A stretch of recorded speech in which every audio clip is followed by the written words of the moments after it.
Women are at least half of the population. If that half is not having access to what would allow them to fulfill their potential, one is deliberately subduing growth and economic development.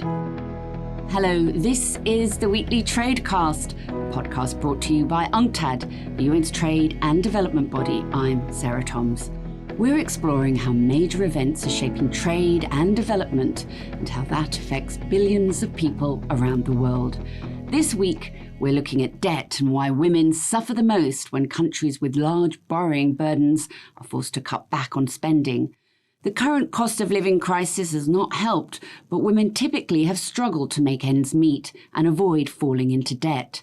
Gender inequalities in society mean women are routinely paid less than men and are more likely to leave work to care for children or elderly relatives. With countries now facing higher borrowing costs and high prices for food and energy, there is an extra damaging impact on women when government resort to austerity measures. Health and education are often the first places to be cut, depriving women of relatively good jobs in the public sector and forcing more of them to be unpaid caregivers. Girls are often the ones taken out of school when family budgets are tight. Well, joining me now to talk about ways to achieve more financial equality is Penelope Hawkins. Penelope recently travelled to Chandigarh in India for a G20 working meeting and got to see the impact of the cost of living crisis firsthand. Well, welcome, Penelope. Thanks for joining us today. Tell us more about why women are more likely than men to struggle with debt, and how does this disparity create everyday challenges for women? You've just come from India and you've seen the impact firsthand. Yes, India, of course, is a marvelous economy where one can see huge areas of development over recent years. But of course, the cost of living crisis pulls the whole economy down, and particularly women. And if we undertake gender analysis on household and country debt, we can see how debt has a more profound effect on women. If you just think about these roles that women tend to perform in society as citizens, caregivers, and employees, the gendered outcomes of debt become obvious. As you've already pointed out, that as citizens, women have the right to have access to basic and adequate social services such as healthcare and education and pensions. And regardless of the equal rights men and women may enjoy in society, where there are deficiencies in basic public services, it tends to impact more on women and girls than on men generally. The key issue, if one just thinks about reduced expenditure, for example, on healthcare, particularly for women of a reproductive age, that affects not only their income earnings, but their longevity. And it's women, of course, who die giving birth, not men. And of course, as caregivers, where there's reduced public support for the elderly or for the young, it's women who have to provide that work.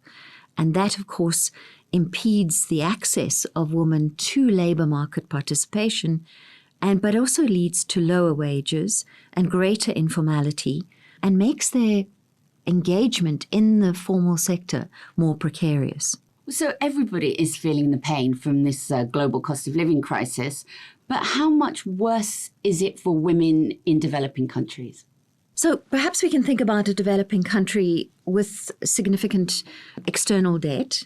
And right now, in order to service that debt, given the current global situation where we've had increased interest rates in advanced countries, and that's also led to exchange rate depreciation, governments have to shift resources to meet those rising debt needs. We're not even talking about austerity measures. And if that shifts away from health, it means that for many women, particularly in outlying areas where there are now closures of clinics or reduced access to doctors, the only option may be to either delay or to forego treatment. And in most societies, the most vulnerable are women and girls. Indeed, what we do see from the studies is that women tend to borrow as much as men when they do have access to financial services. But of course, what's interesting is that for women in poorer nations, they borrow for health services. Right. They borrow to pay for health services.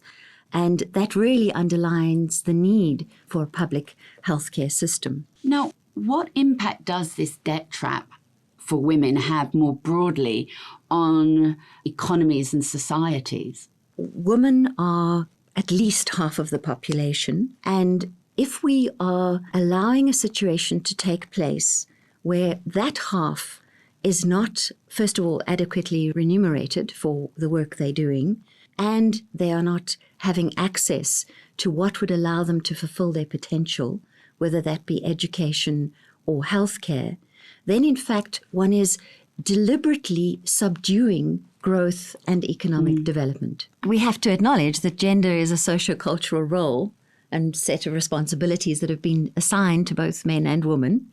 But we know that's not immutable. If one were to watch a movie from the 50s, you would immediately see how things have changed.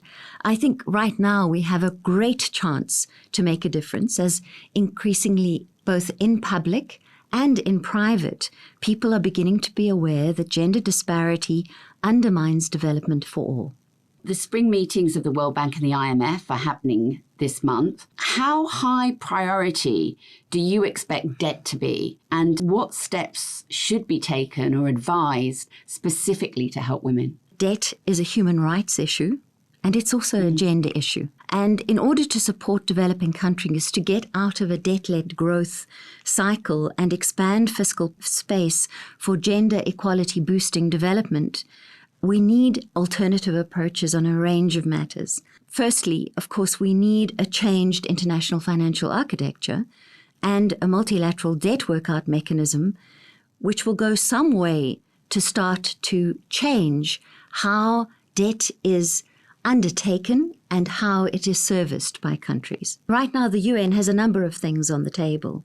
We are calling for increased multilateral development bank lending, mostly because, of course, those loans tend to be more concessional and therefore much cheaper to repay. We're also calling for a regular and new special drawing rights issuance that's focused on development, and also elimination of surcharges, which is the extra interest rate charged to those countries that are really reliant on IMF financing. I think the bottom line is if we want to prioritize gender in development, then a debt relief initiative may well be needed. But at the same time, countries often tend to also build up reserves. And the reason they do that is because they're so aware that there could well be capital flight when they least want it.